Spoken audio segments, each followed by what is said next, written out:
அஸ்ஸலாமு அலைக்கும் வரஹ்மத்துல்லாஹி வரகாத்துஹு. வாங்க இன்றைக்கி ஒரு செட்நட்டு அருமையான ஒரு ஆட்டுக்கால் குழம்பு எப்படி செய்கிறதுங்க நம்ம பார்ப்போம்.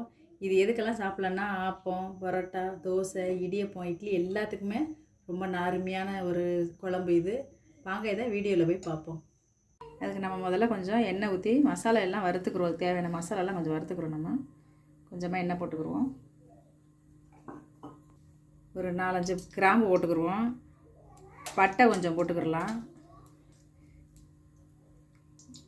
ஏலக்காய் ஒரு 2 ஏலக்காய் போட்டுக்கிடுவோம். கல்பாசி ஒரு பீஸு அதையும் போட்டுக்கிடுவோம்.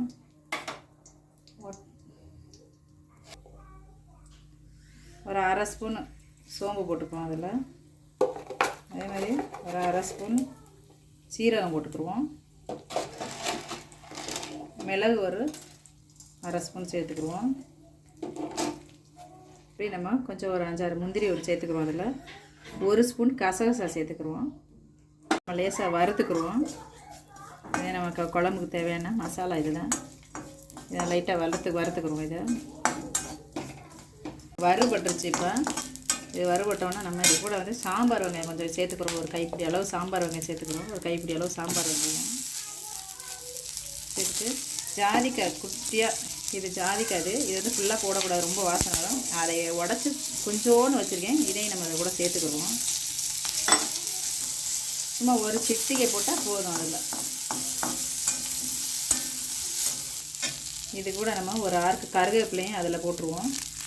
போட்டுட்டு கொஞ்சம் தேங்காய் ஒரு கப், ஒரு 1/2 கப்பு தேங்காய் வச்சுருக்கேன். இந்த தேங்காய் இது கூட சேர்த்து நல்லா வதக்கிக்கிறோம். நம்ம தேங்காய் கொஞ்சம் நல்லா வதங்கட்டும். இதை அப்படியே ஆற வச்சு நம்ம அரைச்சி எடுத்துக்கிறோம். இதை நம்ம குழம்பு செய்ய போகிறதுக்கு முன்னாடி இது நல்லா வதங்கிருச்சு. நம்ம இதை அடுப்பு ஆஃப் பண்ணிவிட்டு இதை ஆற விட்டு அரைச்சிக்கிட்டு வந்துடுவோம். நம்ம மசாலாவை நம்ம அடுப்பு ஆன் பண்ணிக்கலாம். குக்கர் வச்சுக்கலாம். அடுப்பில் ஒரு 3 ஸ்பூன் எண்ணெய் சேர்த்துக்கிடுவோம்.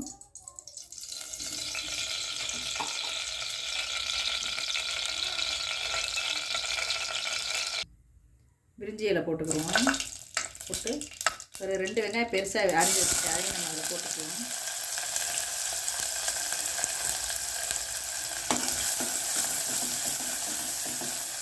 வெங்காயம் கொஞ்சம் நல்லா வதங்கிருச்சு. இப்போ இது கூட நம்ம கருவேப்பிலை ஒரு 6 போட்டுக்குவோம். அதில்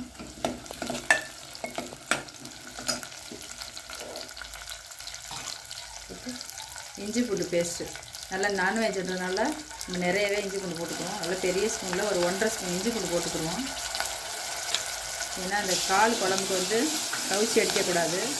நல்லா இஞ்சி பூண்டு நிறைய போட்டுக்குருவோம். இஞ்சி பூண்டுலாம் பச்சை வாசனை போயிருச்சு. நம்ம இதில் வெறும் தண்ணி மிளகாத்தூள் கொஞ்சம் இதில் சேர்த்துருவோம். சேர்த்து நல்லா வதக்கிட்டு கொஞ்சம் கொத்தமல்லி தழை, ஒரு கைப்பிடி கொத்தமல்லி தழை அதையும் போட்டு நல்லா வதக்கிடுவோம். வதக்கிட்டு இந்த காலையும் நம்ம இந்த காலையும் நம்ம அது கூட சேர்த்துக்குவோம். இந்த கால் குழம்புக்கு நல்லா கொஞ்சம் நேரம் இது வேகணும். அதனால் இதை முடிச்சுட்டு நம்ம மசாலா அப்புறமா அரைச்சி இதில் சேர்த்துக்குவோம். நம்ம இதில் 1 ஸ்பூன் தயிர் இதில் கூட நான் சேர்த்துக்கிறேன். இதில் ஏன்னா சீக்கிரம் நல்லா சாஃப்டாக வேகும். சேர்த்து அது கூட ஒரு 1/4 ஸ்பூன் மஞ்சத்தூள் 1/4 ஸ்பூன் சேர்த்துக்கிறேன்.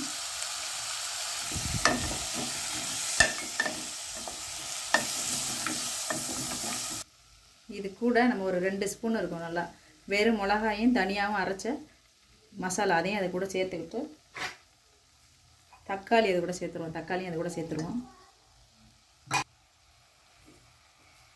அதுக்கு தேவையான உப்பையும் நம்ம அதில் சேர்த்துட்டு எல்லாத்தையும் நல்லா கலக்கி மூடி விட்டுருவோம். அவ்வளோ கொஞ்சம் நேரம் வேகட்டும். நல்லா இது கறியாக இருந்தால் நம்ம இந்த அளவுக்கு மூட தேவையில்லை. காலுன்றனால கொஞ்சம் நேரம் விசில் விட்டு நல்லா வெந்த பிறகு நம்ம அந்த மசாலா அரைச்சி இதில் ஊற்றிக்கிடுவோம். இது நல்லா பெரட்டி விட்டுட்டு இதில் 1 கிளாஸ் தண்ணியை ஊற்றி நம்ம இதை நல்லா மூடி வச்சுருவோம். 1 கிளாஸ் தண்ணி ஊற்றிடுவோம். அது வேகட்டும் நல்லா. கொஞ்சம் ஒரு விசில் நல்லா ஹை ஸ்பீடு வச்சு ஒரு விசில் விட்டுருவோம். அதுக்கப்புறம் ஸ்லோவில் வச்சு ஒரு 5-6 விசில் விடுவோம். ஏன்னா கால் கொஞ்சம் லேட்டாகும். நல்லா மூடியை விட்டு ஒரு 5-6 விசில் விட்டுருவோம். நம்ம அதை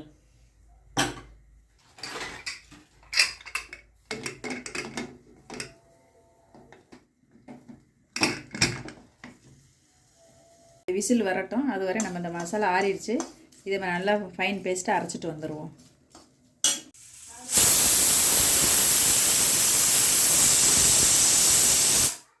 இப்போ நம்ம இது எந்த அளவுக்கு வெந்திருக்குன்னு நம்ம பார்த்துட்டு அரைச்ச மசாலாவை நம்ம இதை கூட சேர்த்துக்கிறோம். சூப்பராக வெந்திருக்கு. பார்த்தாவே 7 விசிலுக்கு மேலே நான் விட்டுருக்கேன். பார்த்தாவே தெரியுது நல்லா பஞ்சு மாதிரி வெந்திருக்கு.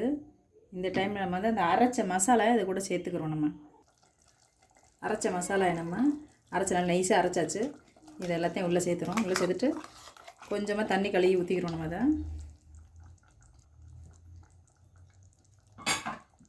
ஜாரை கழுவி நம்ம ஊற்றிக்கிறோம்.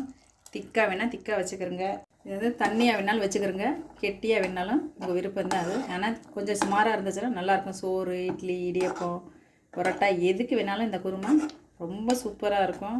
வீடே கமகமாக நல்லா வாசனையாக இருக்குது. கண்டிப்பாக இந்த ரெசிபி எல்லோரும் ட்ரை பண்ணுங்கள். நம்ம செட்டிநாடு கால் குழம்பு இதே எப்படி இருக்குன்றத செஞ்சு பார்த்துட்டு எனக்கு கமெண்ட் பண்ணுங்கள். இப்போ நம்ம வந்து நான் மீடியமாக தான் வச்சுருக்கேன். இதை ஒரு விசில் விட்டுருவோம். ஒரு விசில் விட்டுட்டா போதும். அதுக்கு மேலே ரொம்ப விசில் வேணாம். ஒரே ஒரு விசில் விட்டுட்டு கொத்தமல்லி போட்டு இறக்கிடுவோம். நம்ம அவ்வளோதான், ஃபினிஷ். இப்போ நம்ம இதை திறந்து பார்க்கலாம். விசில் போயிடுச்சு. நம்ம குழம்பு எப்படி ரெடியாக இருக்குன்னு நம்ம திறந்து பார்க்கலாம். சூப்பராக ரெடியாக இருக்குது நம்ம குழம்பு. கடைசியாக முடிஞ்சோன்னா கொத்தமல்லி தூவி இறக்கிடுவோம். அவ்வளோதான், நம்ம குழம்பு முடிஞ்சிருச்சு. கண்டிப்பாக அந்த ரெசிப்பியை வந்து செஞ்சு பாருங்கள். ரொம்ப டேஸ்ட்டாக இருக்குது. இது எல்லாத்துக்குமே சூட் ஆகும். இது இந்த குழம்பு வந்து சோறு, இட்லி, தோசை எல்லாத்துக்குமே தொட்டு சாப்பிட்லாம். ரொம்ப அருமையான ஒரு ரெசிபி இது. கண்டிப்பாக இதை செஞ்சு பாருங்கள். செஞ்சு பார்த்துட்டு எனக்கு கமெண்ட் பண்ணுங்கள். கண்டிப்பாக எனக்கு சப்ஸ்கிரைப் பண்ணுங்கள். எல்லோரும் பார்த்த எல்லாருக்கும் ரொம்ப நன்றி.